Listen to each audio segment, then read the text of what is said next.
guys, crew of Blind Wave, I'm Eric. I'm Aaron. And we are here with an emergency Blind Wave meeting. Just me and Aaron. Aaron, we're here. It is, what is today? I've lost track. Thursday. Is it Thursday? You sure? Been Thursday all day. Until tomorrow. Okay.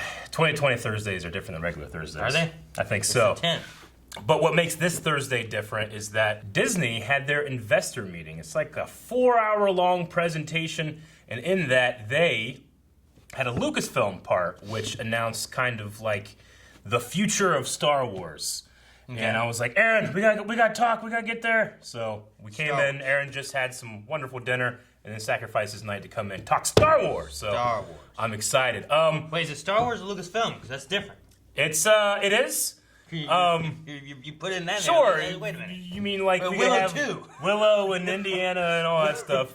But yeah, those that know, Blind Wave know that we love Star Wars. We cut our teeth on Star Wars, and I can't wait to see what the future has in store for us, because it is kind of almost a transition period, not only in culture and how these things are produced, but just, you know, from a huge trilogy going into what's going to be happening next. Yeah. You know, I'm really excited. Like, it's always been trilogies, and then we've had Clone Wars, and we've had Rebels and stuff like that too, and Mandalorian now. But there's also talk of like them going back to the old Republic era. The old Republic. We have the High Republic coming Republic up kind of stuff. You know, very back soon. before Episode 1. And like, is there plans to do more stuff with that, movie-wise or anything? Are they still working on other things like the Obi-Wan stuff? What are they doing with Bad Batch? Like all that kind of stuff. So. Yeah, I'm super excited. We like to think that Blind Wave can be your non-stop, one-stop spot for all things Star Wars and getting some good opinions about it. So we are at StarWars.com, and we're just going to go down the list. I've only saw a couple things before I was like, yeah, okay, eat dinner, let's go in and then record. So we're going to go ahead and start I see with this Lucasfilm image. Yes. So future Lucasfilm projects revealed. My eyes immediately go to Rogue Squadron? Rogue Squadron. The next Star Wars feature film will be Rogue Squadron, directed by Patty Jenkins. Rogue Squadron? Rogue Squadron! Damn, a movie, feature film. The story will introduce a new generation of starfighter pilots as they earn their wings and risk their lives in a boundary-pushing, high-speed thrill ride and move the saga into the future era of the galaxy. So is this looking at after the events of Episode 9 then? Like, is this Rogue Squadron a la like Luke Skywalker and Wedge Antilles and Wedge, that kind of stuff? Yeah. Like the games I used to play. I used to play Exactly. games Rogue Squadron. They also was a fantastic series of novels, but Rogue Squadron, at least in the old legends, continued on into the other stories after Return of the Jedi. But this says, move the saga into the future era of the galaxy. Patty Jenkins being the director of Wonder Woman and the upcoming Wonder Woman 84, I think? It would make sense to do it in the future, especially if they can use someone like maybe Poe to push forward. Yeah. You know, how great of a pilot he was. It's unrelated to the Force, so it's not like Luke Skywalker in the Force and that kind of stuff. So you take Poe Dameron and new cadets, and maybe you have Poe show up some to help, but it's mainly these guys learning and whatnot, you know? Like, this is exciting, because, I mean, I'm always into the Jedi and, you know, all the stuff, but I think I'm weakest at ships and that kind of stuff, but I think you excel with that kind of thing. So yeah, I mean, I was actually looking. I haven't done the Squadron's storyline yet. I was actually looking at starting to do that on Twitch Monday night on my stream. Oh, this Monday. Okay. Yeah. So I don't know if that's going to have any kind of tie-in at all. Okay. Because that takes place after Episode 6. Yeah, right? I believe so. Yeah. But before Episode 7, I believe. So like, I wonder if there's any like maybe characters you could see there that could maybe be in there or anything. Like if they tie those two together a little bit more. I remember. I think we saw a trailer of it at some point. I think Harrison Dula shows up. So I want to check that out too. But if you want to check out Aaron checking that out, twitch.tv/blindwave, Monday at 6 p.m. You actually start like at 5:30. I usually chat for about a half hour around 5:30 and then start playing at 6. So. Let's continue reading about this, though. It's been a lifelong dream as a filmmaker to one day make a great fighter pilot film, said Jenkins. As the daughter of a great fighter pilot myself, I didn't know that. Some of the best memories of my life are seeing my father's squadrons take off in their F-4s every morning and hearing and feeling the awe-inspiring power and grace. When he passed away in the service of this country, ignited my burning desire to one day channel all of these emotions into one great film. When the perfect story arrived in combination with another true love of mine, the incomparable world of Star Wars, I knew I'd finally found my next film. I'm extremely honored and excited to take it on, and grateful to Lucasfilm, Disney, and the fans for extending that thrill to me. That's a cool story. I didn't know that. It gives her a history, too, of, like, what she, why she would care about it and what she wants, Yeah. So having someone who actually has some, sometimes you get a director who's like, it's a job. Sure. Rather than like, oh, I have a passion behind me as to why I want to do this project. True. And I think that always helps to fuel a good thing. I agree. I think specifically when it comes to like the space combat or atmospheric combat of like Star Wars fighters, some movies are stronger than others. Like Rogue One is amazing. There's certain strengths people have, and if she's saying one of her strengths is like this kind of like childhood passion of what that makes you feel like, I can't wait. Yeah. Lock S-foils into attack position. Rogue Squadron arrives in theaters. Christmas 2023. We get a Christmas Star Wars? Oh. A Rogue Squadron movie. We didn't get one this year. We did not. 2023, okay. That's exciting. That's cool. See, the wording of the future of era of the galaxy. I wonder if that's meaning like future, like this is Star Wars in 2023, or are they really meaning like past Return of the Jedi, or even past? Is it referring to our future in Star Wars and what they're doing with movies, or is it referring to future as in what we know of the canon and the story of the lore? I mean, depending on not Rogue Squadron, but depending on squadrons, like you're going to be playing the story mode. We also saw like the Ghost appear in Exegol, like. One of my favorite pilots in the entire Star Wars franchise is Hera Syndulla. If you could get Hera in this movie, I'd be super happy. Yeah, no, I love Hera. Or at least Chopper in the back, like screwing shit up. Hell, Antilles showed up at the end of Last Jedi. Wedge did. He did. You're right. So like he was in there, but that doesn't mean that he's gonna be a pilot in anything. But does that leave it open where maybe he can have a cameo appearance of like someone who's there teaching? He doesn't have to necessarily be doing a whole lot, Yeah. All right, we're continue on. Untitled Taika Waititi film. A brand new Star Wars feature with acclaimed filmmaker and Academy Award winner Taika Waititi is in development. His approach to Star Wars will be fresh, unexpected, and unique, said Kennedy. His enormous talent and sense of humor will ensure the audiences are in for an unforgettable ride. And that's all we get for that one. That's it? That's it. So we just know it's happening. That's the movie stuff. I feel like I heard a rumor a long time ago that Taika Waititi might be doing a film or something at some point, but I don't know. Maybe, did he also direct The Mandalorian? He directed season 1 of Mandalorian, one episode, I believe. He definitely did the one with like the scout troopers, like trying to hit the rock and stuff like that. He has some great stuff. Obviously, he came onto my radar with Thor Ragnarok. But he also did What We Did in the Shadows. He didn't get on your radar from Green Lantern movie?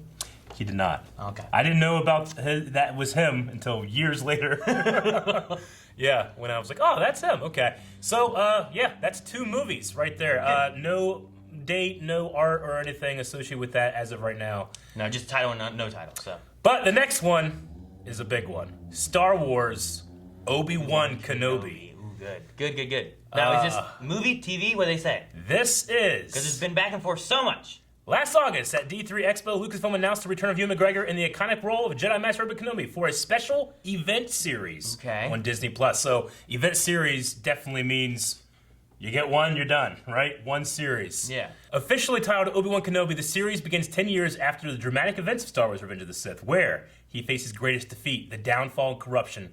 I'm going to start crying. I have his best friend and Jedi apprentice Anakin Skywalker turned the evil Sith Lord, Spoilers. Darth Vader. The series is directed by Deborah Chow, who helmed memorial episodes of Mandalorian Season 1. This is truly be a day long remembered. Wait. As it is confirmed that Hayden Christensen will be returning as Darth Vader. This will be the rematch of the century. Rematch of the century? What? How does that work? Wait. Okay, we're on StarWars.com. They need to be very careful about the way they word this. Is this like Anakin, he like sees Anakin and thinks about, the good times, when we were fighting Zargarian slavers or something? Or is they talking about Hayden Christensen will be in the suit again? With Darth Vader, right? We know that Obi-Wan beat him. Yep. He left him there. Yep. And then the next time we have that any kind of thing with them, it was, when we last met, I was with the learner, now the master. Like, is there some other time in between there where that can still work and fit? So similar to the Grievous. This like is Grievous, exactly right? like Grievous. It's like Grievous and Anakin. It can never For meet. all of Clone Wars, there has to be Grievous and Anakin first meet here in Episode 3. You know, and they have their line. So they never fully meet. Is there a way where you can still have it? And obviously he is still learning. He is not yet the master. I'll do you one better in terms of trying to find a comparison here. Dooku and Anakin. My powers have doubled last time we met, Cal. Like what, last week? True. Because they met all the time. That's cool though. But number one, hey, I'm actually also very happy to have Hayden back because, like, you know, him, Jake, Ahmed Best. You know, like how many of these actors and stuff get different hate and they push themselves away from the Star Wars fandom because of kind of a toxic, like, attacks against them for the characters they portrayed. Yeah, we were at Celebration when he kind of made his return back to fandom, making an appearance, and the embrace he got from the fandom was just so heartwarming. You know. Like, you know, even now you see pictures of, like, fan conventions and people are, like, you know, with him with, like, bags of sand and he's like, you know, that's great. So, no, I'm glad to see something like this. Like, I don't know, like you said, to what extent is it? Is it him actually in the suit? Is it some kind of vision thing going on? The way that they say this will be the rematch of the century? Like, what does that... Yeah, what are you talking about? Does that mean the two are going to fight? But then even if they fight, they can't, you know, I don't know. I'm not sure. I honestly, like, when this series was talking about, I thought people were going to call it Kenobi, but it's called Obi-Wan Kenobi, too. That's interesting. But we got a quote here. It says, "It is such an incredible journey playing Anakin Skywalker." I'm not going to do the impression. I should get Matt Leonard to come in and do it, though. "It was such an incredible journey playing Anakin Skywalker," said Christensen. "Of course, Anakin and Obi-Wan weren't on the greatest of terms when we last saw them. It will be interesting to see what an amazing director like Deborah Chow has in store for us. I'm excited to work with you, and again, it feels good to be back. I can't even say it. It feels good to be back, baby." Huh. I'm so curious onto what they would do. And I also wonder, like, so we have Rogue Squadron coming out 2023. Yeah. That's a long time for no Star Wars, you know? Yeah. How long? They announced this before. Is there work they've already been doing? Are we going to be getting this before Rogue Squadron then, you know? Like, if it's going to be like one-time series, I could see this coming out late 2021, maybe 2022. Maybe, yeah. You know? I mean, I believe that they've started the production. I mean, I think Deborah Chow hasn't returned as a director for Mandalorian because she's prepping for this. Yeah. And they've done, you know, 2 seasons of Mandalorian in the last 2 years of that. So, like, you could be having some series being done with Obi-Wan Kenobi, and there could be work happening now, and we could be getting that maybe 2021. Like, late 2021, maybe 2022. Makes me so happy to think that he's going to be back on screen. I mean, it says as Darth Vader, but you got to have him. You got to have Hayden there, you know? Like, you got to, like, destroy that mask, and we see Darth Vader that he never got to truly be, you know? They make a live-action Twilight Apprentice. You know what I mean? That's what it's called, right? Twilight of the Apprentice? Twilight of the Apprentice. Yeah. It'd be cool to get, like, a live-action version of that. I'm super stoked that Ewan's is going to be back, too. Oh, yeah. He's, like, one of the best castings in the entire prequel trilogy. And Aaron and I both, we lived through the dark times of, like, people hate the prequels, but now that they have something else to hate, they love them, you know? So I'm happy that people love that, and then I'll wait for the next 20 years when they love the sequels, and then we move on and all that stuff. But that's what Star Wars is. It's generations. Super excited. Let's move on to... I just have the scroll wheel like, okay, what's it going to be? What? What is this? Is this a movie or TV show? What is this? Star Wars Ahsoka? Star Wars Ahsoka! After making her long... I'm sorry, that logo is so good. That reminds me of the World Between Worlds. It's a limited series? It's a limited series. Doesn't that look like the World Between Worlds a little bit? Well, I mean, if Rebels? you look like... We don't count Rick here. You mean past the name? Yeah, right? past the name, the background. Past the name, you see, all those. It looks a lot like that. Like, very similar. But you want to read it? Well, it's so far away, but yeah. I mean, it's just after making her long-awaited live-action debut, Mandalorian, Ahsoka Tano's story, written by Dave Filoni, will continue in a limited series starring Rosario Dawson and executive produced by Dave Filoni and John Favreau. Both of them are doing it. Both of them working together on this? That's great. And we get a series. Limited series? Is that what you said? Yeah, limited series. So similar to Obi-Wan Kenobi. Okay. We both get limited series. But is there a way of doing it where... Like, will there be any crossover between the two or anything? I mean, they could just be connected. What era is it? Is it taking place after, before Rebels? You know, like, I don't know. I imagine with having Rosario doing it, you just keep it in the same timeline as Mandalorian. You do. Right? Yeah. That way you don't have any kind of, like, man, this 20 years later shit, you know, or nothing like that. Look, Rosario Dawson, was the connecting thing throughout the Defenders, Daredevil, Luke Cage, Jessica Jones, Iron Fist. She appeared in all of them. You gonna do it again with Star Wars? Is that what you're saying? Have her show up in Obi-Wan Kenobi. Who better? Have her show up in Mandalorian. Who better than I am no Jedi? We get. So here's what we get, right? We do this. Is this her adventure after Rebels, searching for Ezra? Is this kind of filling in that looking for the Admiral? I would rather have that in a series like that than in Mandalorian. Yeah. I don't want to take over Mandalorian. Mandalorian is great what it is. Like, she drops that in there, right? Yeah. Does this take place after the events of Mandalorian, maybe even? It's got to be, Was she still looking for Admiral Thrawn? Or does it take place right after, in between the two? You could do either one of those. Dave Filoni came out with an interesting quote saying, there is no guarantee. You guys do not know when the Rebels epilogue takes place.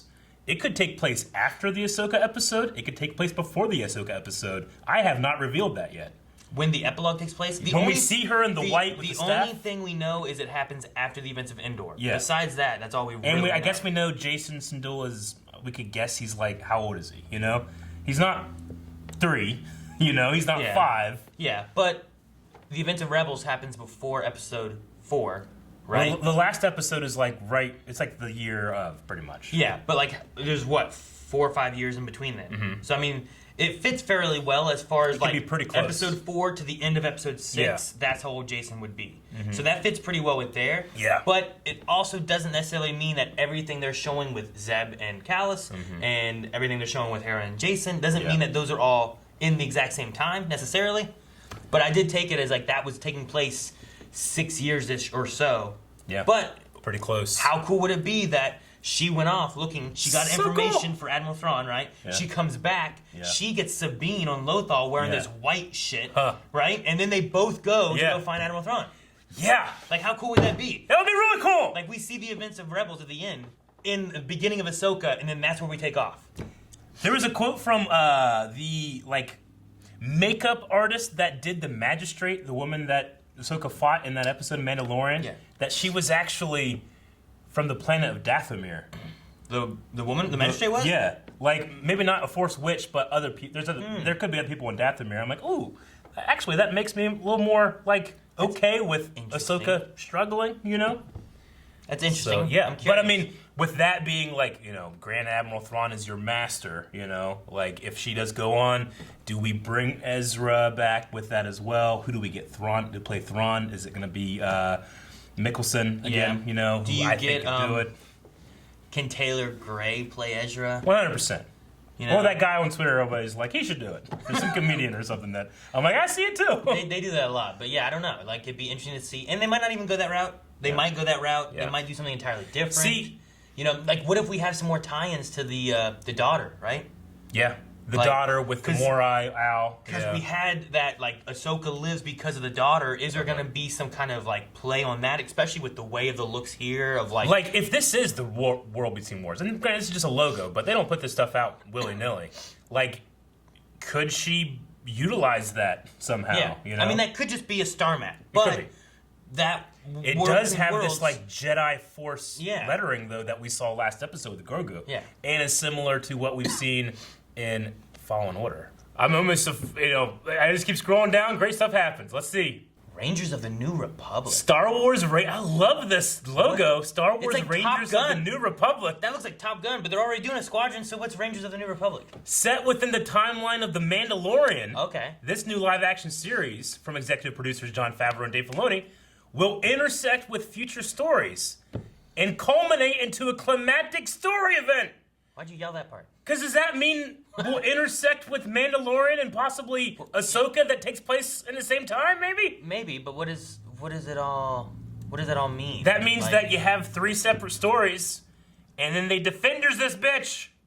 I mean, yeah, you easily could do something like that, right? So you have Mandalorian. You gotta do that. You have Ahsoka. Does that also mean you have Obi-Wan? That doesn't work. What is Rangers of the New Republic? Is that Kara? Is Kara a ranger? I mean, she was a marshal of the New Republic. Yeah. Because, I mean, they were building the New Republic. Is it fucking Trapper Wolf and Captain Carson? That's what I was thinking about was them. But that might be more similar with the Squadrons thing. But if that's taking place afterwards, maybe you could do it. And the Rangers are the ones trying to, start the New Republic and get it under control and try to reacclaim, Yeah. Now, obviously, hype is not as high as looking at the Ahsoka logo. But one of the things I'm most curious about in the sequel trilogy era or after Return of the Jedi is getting a look at the New Republic. We see it, and it's like, and it blows up. Yeah, and it's gone, yeah. But Rangers of the New Republic, like, what could that be? Could it be pilots? Because I get a very Top Gun feel from the logo. Sure. When I think of a Ranger, I think of Aragorn and the Gondorian Rangers, which are like, almost like scout, tracker-type people. Maybe it's like close to a bounty hunter, but more official or legitimate. I don't know. Ranger of the New Republic. So far, we still have a lot with Jon Favreau, Dave Filoni, executive producers. So you have, I'm hoping at the very least, we just have Dave Filoni at the top, just trying to I think one of his best things is just making sure things work together, which is what the problem they had with the sequel trilogies, is that you didn't have one overarching idea kind of coming across and making sure that it was staying connected, because they had so much with like this director, then this one, and different views, and then bring someone back in. So and that's what everyone complains about, is that's the issue you had there. You have Dave Filoni and Jon Favreau working Mandalorian, and then being like, all right, let's take them back a bit more, make sure that they're watching over these directors and the story and the canon is fitting in, and we have an actual coherent, kind of like Kevin Feige with Marvel, Agreed. Like we had lots of stories, story writers, directors, and all that working on so many movies, but they still felt like they belonged and fit, and they flowed from one to the next. Definitely agree. I mean, every time I rewatch the sequel trilogy, I actually enjoy it more than my initial watch.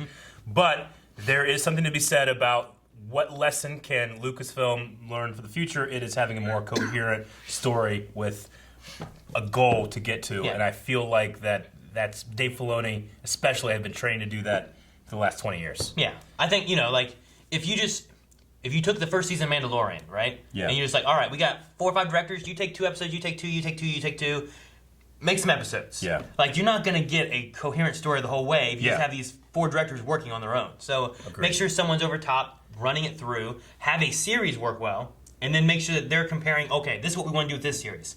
Well, you can't do this, you can do this, and take this guy because that matches into here. Yeah. I think it'd be great. So if Dave Filoni doesn't even direct anything, I would be happy with him. Executive producer, everything, and just making sure it all flows. Agreed. Because they didn't have him in the sequel trilogy, maybe that was a mistake.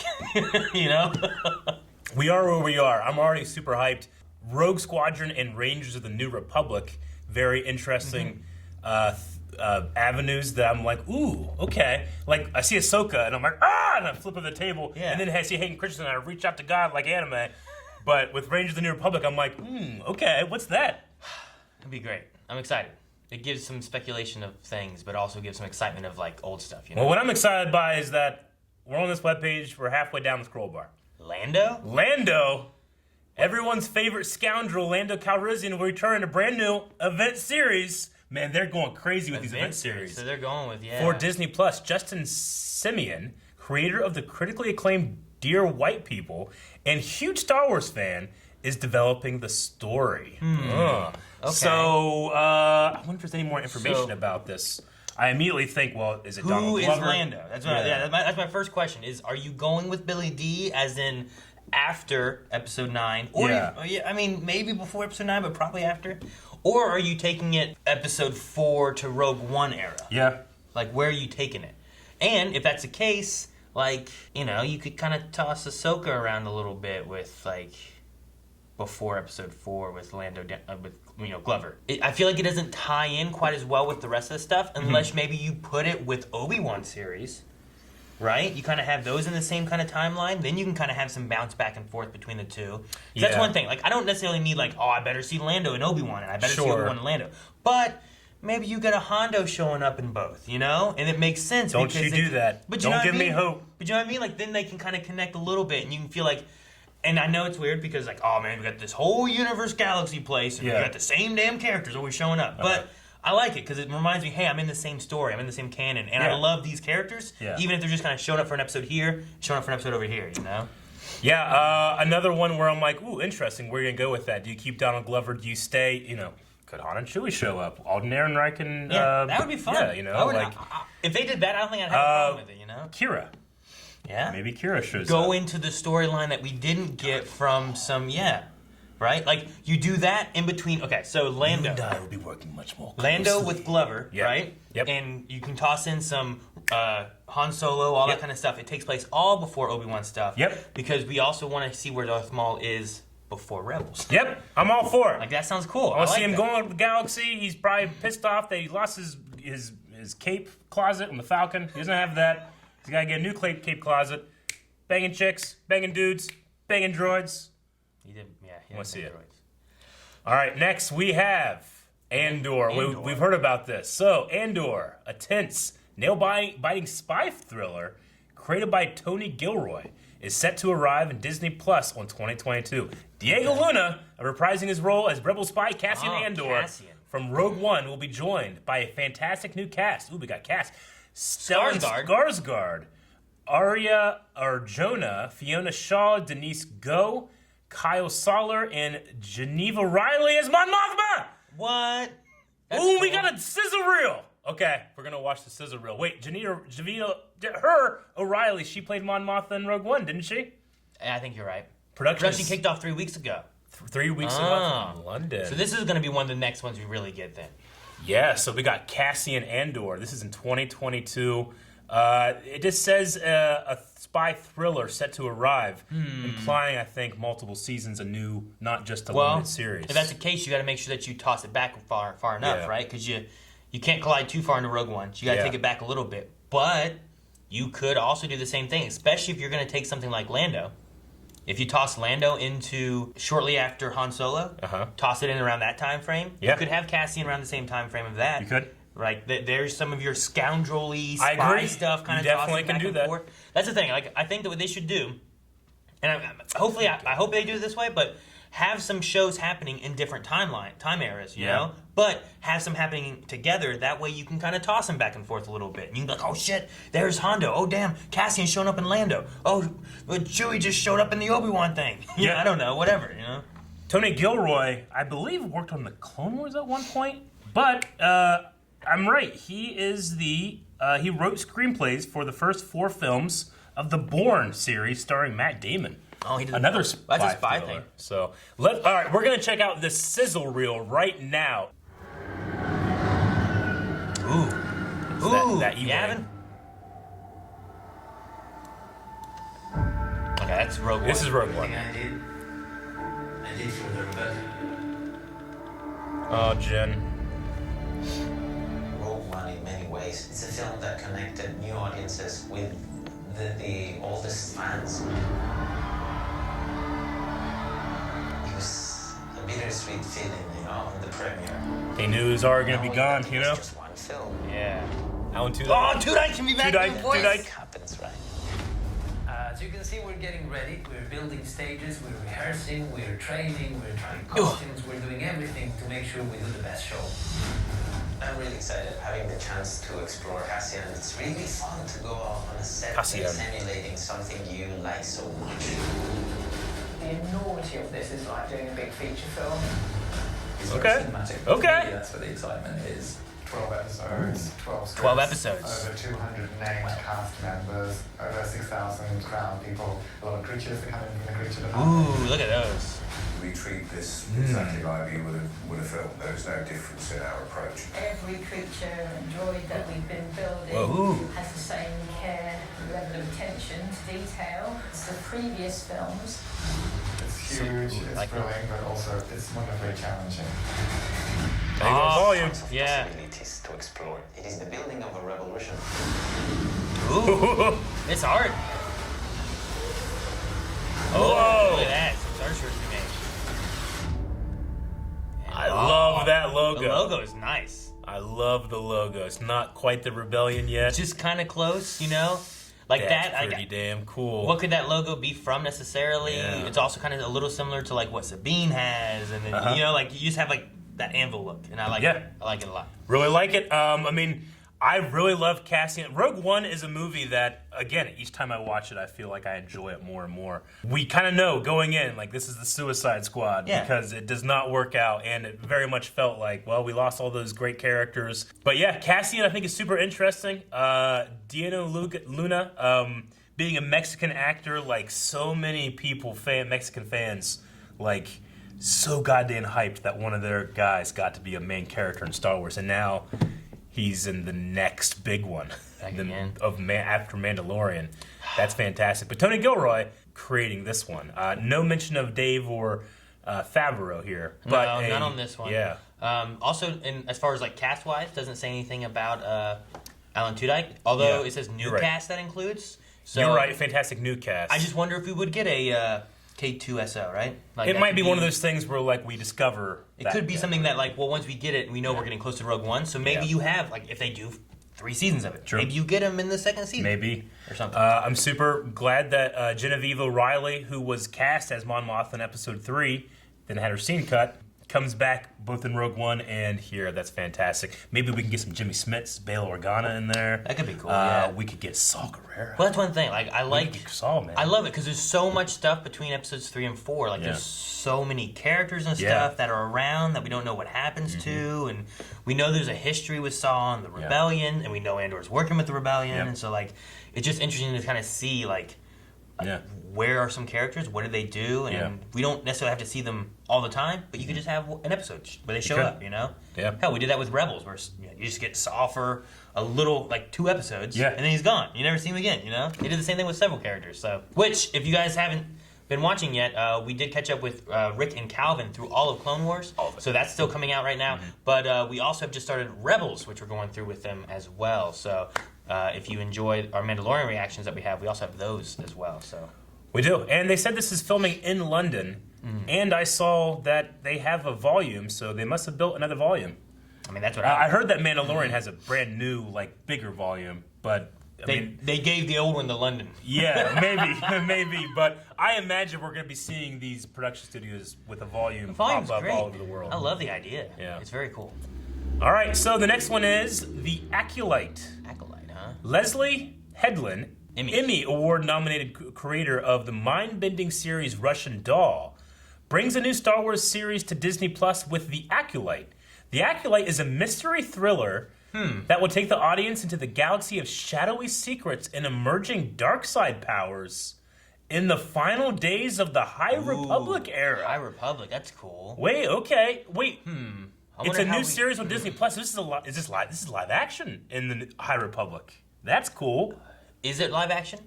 I guess I don't know. It might not be. It doesn't have to be. Well, Russian Doll is a live action show. I don't know if you bring in the creator of that of a live action animated. True. Yeah, I get you there. This makes me think, So the final days of the High Republic, which takes place, 500 years or something like that before 400 years. Not super far. I mean, Yoda can be in this. Yeah, when they mention like emerging dark side powers, are we talking about like the Sith that ultimately lead to like Plagueis kind of thing? I mean, Darth Bane was 1,000 years before, so the rule of 2 is in the background of everything. Could you have Plagueis? So like, are you?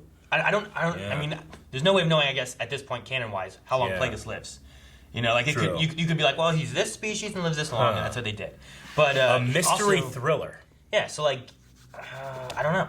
I don't know what to expect. That one, and you could have you could just have a whole new cast. You might have Yoda. You know, maybe some Wookiees. Yeah. But like, you know, but this one is super interesting.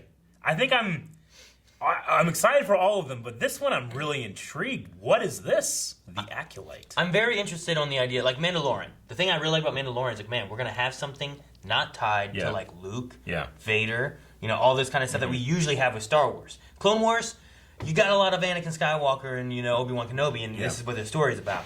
But being able to like, here's a timeline, High Republic, fresh characters, you know, we know where we get to eventually, but we don't necessarily know anybody before or after. So I agree. Really cool. I'm really curious to see what the High Republic's going to be like. We got comics and books coming out, and now a live action show, which makes me want to just read those books and those comics as soon as possible, the more. Could we get, like, I mean, they could put Revan into this kind of stuff. Like, they could do something like that if they wanted to bring him about. Right? If they change like his original time period and stuff. Like, there's so many things where they like, well, that's Legends, but we're going to pull that here. Like, what if, I don't know if they're going to do the Old Republic at some point, you know? But could you take Revan from somewhere and put him into something like this or something? Like, I don't know.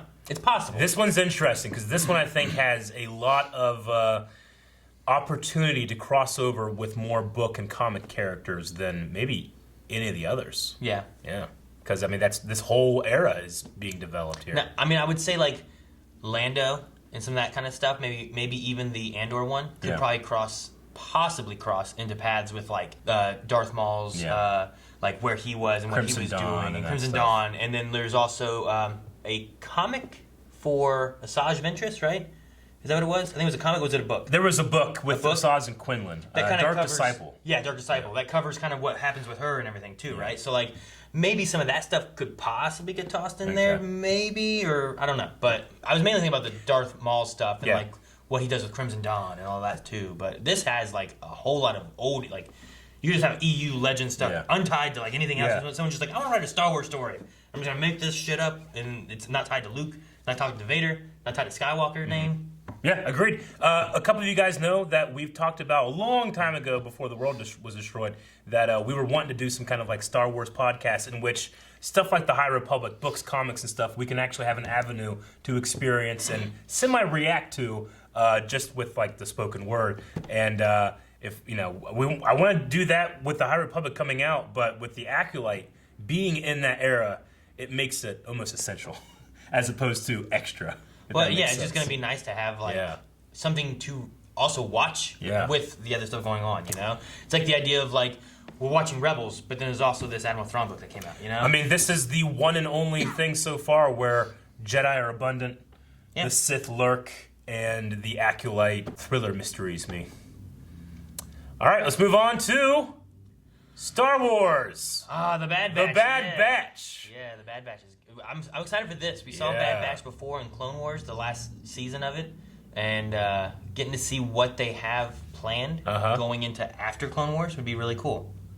All right, so the series follows an elite and experimental clones of the Bad Batch, first introduced to Star Wars: The Clone Wars, as they find their way into a rapidly changing galaxy in the immediate aftermath of the Clone War. Members of the Bad Batch, a unique squad of clones who vary genetically from their brothers in the Clone Army, each possess a singular exceptional skill that makes them extraordinary effective soldiers and a formidable crew.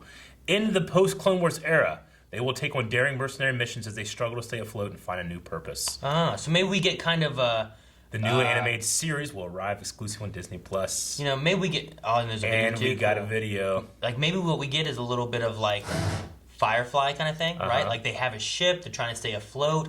You know, I wonder what they'll cover as far as like why they don't turn. Yeah. You know? Yeah. Like, I mean, we also don't really know what the clones do, except for that they turn to kill Jedi. They do. Besides that, is everything else exactly the same? They just suddenly view the Jedi as enemies? I don't know. I don't know. Well, I mean, we have a sizzle reel. Let's watch this, and that can fuel some of our speculation as we go into it. So. They call themselves the Bad Batch. D. Bradley Baker. It's the Echo. Ooh. Oh, whoa. Did you see Echo? Is that Echo there? That was Echo, right? I think so. Yeah, 5. Yeah, we got 5. Ooh. Dude, the Clone Wars style is back and looking better than ever. Dude, that shot was awesome.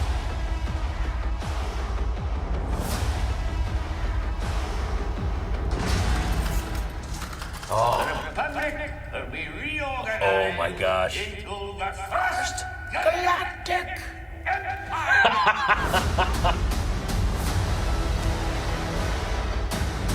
Oh. Was that Fennec? It's Dark Troopers!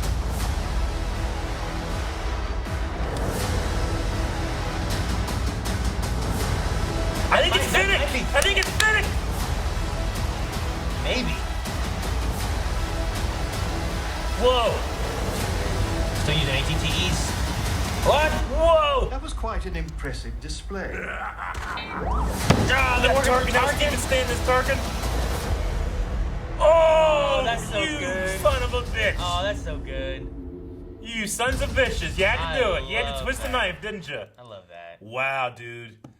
We're watching Rebels with the other guys right now, and I'm like, oh, you know what? This animation's great. The art style is great. Clone Wars is just special, and this is Clone Wars Season 7 quality right off the bat. No, yeah, it's great. Amazing. Like they have the money into it and stuff. It looks really good. I'm excited to see what they have with like. Sorry. I'm excited to see what they have with some of this. Like the mask is very. The similar. colors are the same. That are on their, that's on her bracers. She had the same thing down here. I mean, if she had a sniper rifle, you'd be like, that's definitely her. Dude, if Ming-Na Wen is voicing Fennec Shand, I'm gonna be so happy. Yeah, Ming-Na Wen does a great job with like I love her role in Mandalorian. Yeah. It would be cool to see. Are those? So this is Phase 1 Dark Troopers, it looks like to me. Well, yeah. Right from Jedi Knight Dark Forces 2. They look like troopers, but they also look like super battle droids, like a mixture of the two. Dude, those are Dark Troopers, man. They're white. They need paint them black. Yeah, I know. So, I mean, is this like... Training grounds? It also looked like Bad Batch was working for Tarkin, which sucks. So that also covers part of what I was wondering. I think that you bring these guys in your main focus because they're different, because they're special. They might not have the same... Their shit might be fucked up, you know? They might be like, you know what? Fuck the Empire. I imagine that there's also questions they might have with some stuff. Yeah. Because we also had... Who gives you guys orders? And they were kind of like, we don't really know. We don't know, sir. Like, they just kind of get orders, they go and they do them. So I'm really curious on what they could do with some of that kind of stuff. But, I mean, also not everything was also... We saw Hunter. Are those HKs? They look like HKs to me, Those are HK droids. We just had HKs in Mandalorian, though they did not look very 47-ish. The art style is perfect. The Palpatine thing there? The Palpatine thing looks really interesting. I mean, that's right from Episode 3. It sounded like... It's Ian McDermott. Did they just pull the clipping from it, probably? 100%. Let me listen to it again. Yep. Because, like, I'm like... Him saying first. That's what's right from the movie. I'm like, there's no way he came back in and did it, right? Is that not what... No, that's right from Episode 3. So, it's really cool, because that's the Episode 3 when he's talking to the Senate and stuff. I mean, dude... There's no reason you don't have Darth Vader in this series at some point. You can have Palpatine. You can have Hunting Jedi. You can have Ahsoka. I don't know. You could have a lot of different stuff in here. Yeah. Yeah, I mean, you could fill in a little bit of where Ahsoka was, you know, Rex. Of course, Rex. You know? Yeah. What if Rex is in here? Echo and Rex are best friends, you know? Like, they are. Is there something that happens where, like, can Rex save Echo if Echo needs saving again? And fuck you and I love you. This logo transition from the Clone Wars to Bad Batch is so good. I like it a lot. That's so fucking good. That guy loves it too. That's so good. All right. The Bad Batch animated series will arrive exclusively on Disney+. Yeah. We don't have a ton of dates on all these kind of things, but... I can understand that. Within now to 2023, we're going to have some good stuff. Well, I don't know how many we've had so far. We're still going. Let's see what's next. We have... Star Wars Visions. Okay. It looks almost painted or something, too. Presenting all new creative takes on the galaxy far, far away, Star Wars Visions will be a series of animated short films celebrating Star Wars through the lens of the world's best anime creators. Oh. The anthology collection will bring 10 fantastic visions from several of the leading Japanese anime studios. That's kind of cool. Offering a fresh and diverse cultural perspective to Star Wars. I think, one, Rick will love this. Two, this reminds me of, did you ever watch The Animatrix? The Animatrix, I love The Animatrix. Because that one there was very similar, where it was like an anthology of like Matrix-y stories, but each one had its own like anime look to it. They were very different. I love that. I'd gotten like a collector's edition with The Matrix, and that was in there. And I'd never watched it before, but I'd seen the movies, so I watched them. Like, this is... I mean, they're not necessarily tied to anything, but they're very interesting. Like, you could have a lot of different things, whether it's similar stories or entirely different stories in the Star Wars universe. Anthology collection will bring 10 fantastic visions. So 10 episodes. 10 movies, 10 short movies. Like, animated short films. I imagine more like the length of the holiday Lego special we just got. You know, like a 41 hour, something like that, like a short animated film. Animated with anime, like, you know...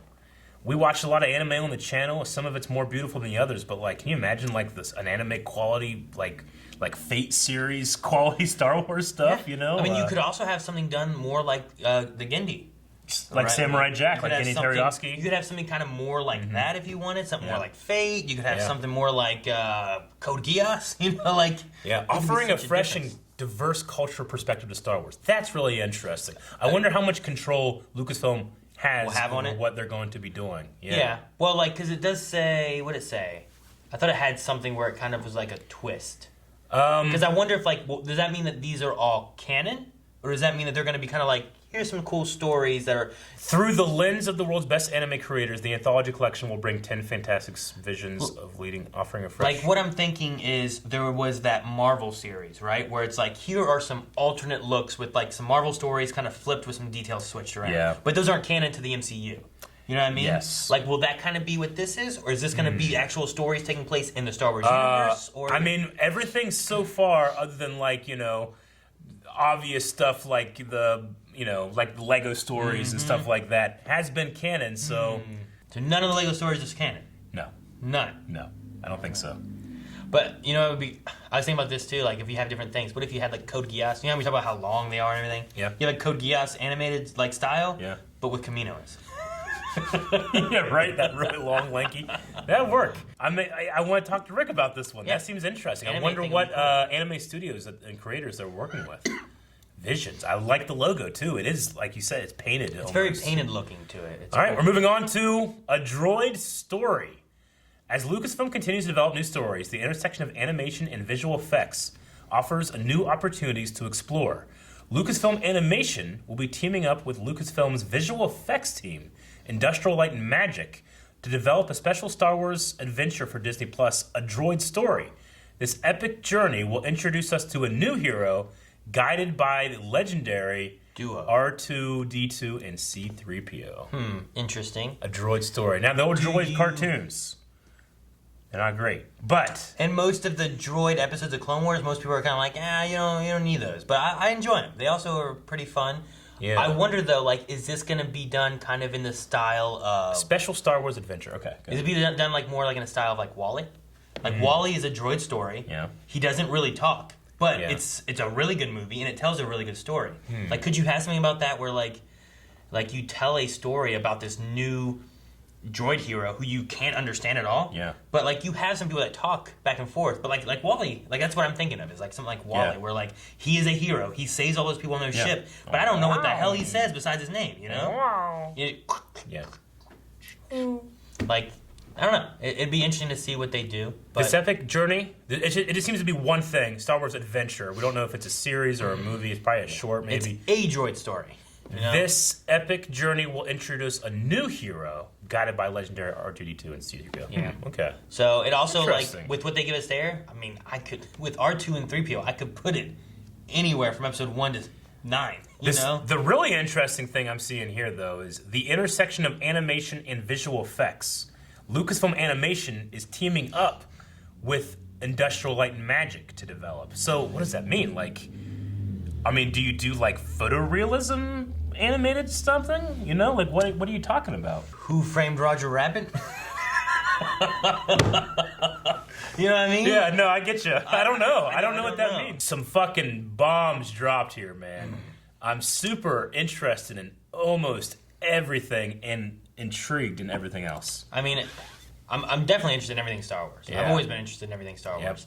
And at the very least, I'll watch all of it and then decide if I like it afterwards, you know? Like, that's the route I'll probably have with that. What are you most excited about? Or no, I'm sorry. What are you most surprised by? Because I'm super excited by Ahsoka and Kenobi and all that stuff.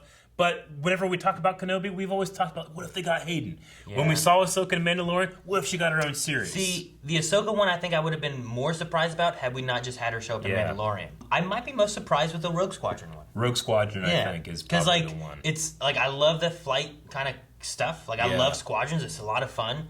But having, like, I don't know, having an actual movie based on that, like, focusing on the combat, you know? Like Top Gun in Star Wars, like, that'd be cool. Yeah. So the one I'm most intrigued by, but I just don't know what to make of, is probably the Acolyte with the High Republic era and dark side emerging powers. Yeah, it also has interesting. Just so many options, being like this acolyte of darkness in the High Republic era. Like, what story are they gonna tell? Is that like is the acolyte itself a antagonist? Is that kind of like our protagonist? Like, what are we gonna be following on that exactly? Like, it'd be really cool to see. And also the idea of just having a bunch of like Star Wars animes is really kind of cool too. That one might be, that is also like one of the more surprising ones, I think, too. I don't think, if you'd have been like, hey, what do you think we're going to get? Like, if you could pick some things for Star Wars, what would you pick? I'd probably be like, well, you know, Obi-Wan Kenobi I probably would have picked. Rogue Squadron might have been one where I'm like, I'd really want this, but I don't know if they do it. Ahsoka I probably would have picked. But I don't know if I would have been like, you know what? I bet they do some anime. I don't think I would have paid Disney to do some anime. For those that haven't seen, go on YouTube right now and look up the Star Wars TIE Fighter animation somebody did. It's amazing, and I've always thought, man, that would be so great, but they're not going to do that. Not going to happen. I counted twice, 11 Star Wars projects, not including The Mandalorian, for the next couple of years. Yeah, I mean, right now... Primarily on Disney+. Seems to be shooting from now till... 2023. Right? That was the conversation. That was a couple reactions and a whole lot of speculation and excitement. And what a time. Again, to be a star. I keep saying this, but we had the sequels come out, Disney acquisition, and then we went into Rebels, and then the sequel trilogy, Rogue One, Solo, The Mandalorian. And I feel like of all of those, The Mandalorian made this big, giant opportunity gap where they're like, you know what? People will come. People will watch. People love the Clone Wars. We got Bad Batch coming in. It's a great time. There's a fantastic future to Star Wars. Yeah, and everything they have here too. Like this is more of like, here's what kind of movies and shows we have coming. This isn't even counting any kind of books or comics. Like they didn't talk about any of that in this article here. So what other stories are they going to get, or other things that we can have covering? Because I know they were working on High Republic. We watched a whole little trailer of them like working, discussing, drawing and stuff, figuring out what the High Republic's going to be. So there's also like the Nil, like these Viking bad guys and stuff. So there's like that. lots of stories there that we're going to be getting to that might lead into some more films or series or whatever. And I also like the idea of having here's Mandalorian. I like Mandalorian season 1, season 2. It's an ongoing series, but I also like the idea of let's make a limited series. Here's 8 episodes. We're planning from here to here. And we got one coherent story that we want to tell. Yeah, I agree. I'm okay with that. Because you leave it all on the table. One, it's giving much more time than a movie. You do a 2-hour movie. You gotta cut some stuff. You can't build that much. You give 8 episodes to Obi-Wan. Yeah. You give some time to let it breathe, to tell the exact story you want. And 30 minutes, 50 minutes, however long you need an episode to be, you make it that long. Establish themes and characters that appear in that can then move past Obi-Wan Kenobi into other stuff. Yeah. So it could be really cool. I'm really excited for that. And maybe you get Chewie to show up, Obviously, Han and Chewie were there. Obi-Wan went. They met with them at some point. He talked to Chewie first to go meet Han. Yeah. Maybe they run across Chewie on Tatooine at some point. I don't know. There's different things you could do with that. Yeah. And I like the idea of just take your time, tell the story you want to tell, and just make sure it's good and what you want. So keep at it. Yeah, agreed. And keep Dave on top. Keep it all there, and I'm loving the Disney Plus integration that all this stuff is going, because we'll be reacting to each and every one of these projects, episodes, limited series, and series that continue some of as the much movies as maybe we can. I might do reviews on We'll do some reviews. But yeah, what we can, we'll definitely do. But you got to keep your eyes and ears on Blind Wave, because the future is bright. Yeah. Make sure you subscribe, and we'll see you guys back here tomorrow for the next episode of The Mandalorian. What a day. Thank you guys. Make sure you subscribe so you don't miss out. We have 2 more episodes of Mandalorian that we still have to do. We also have Rebels coming out with the other guys so that they can catch up and we can discuss some of that. And Clone Wars, where you can see what their reactions, thoughts, and discussions we have there. So subscribe, because there's lots of stuff, Star Wars, that we have covering right here at The Mind. Yes. And I have this.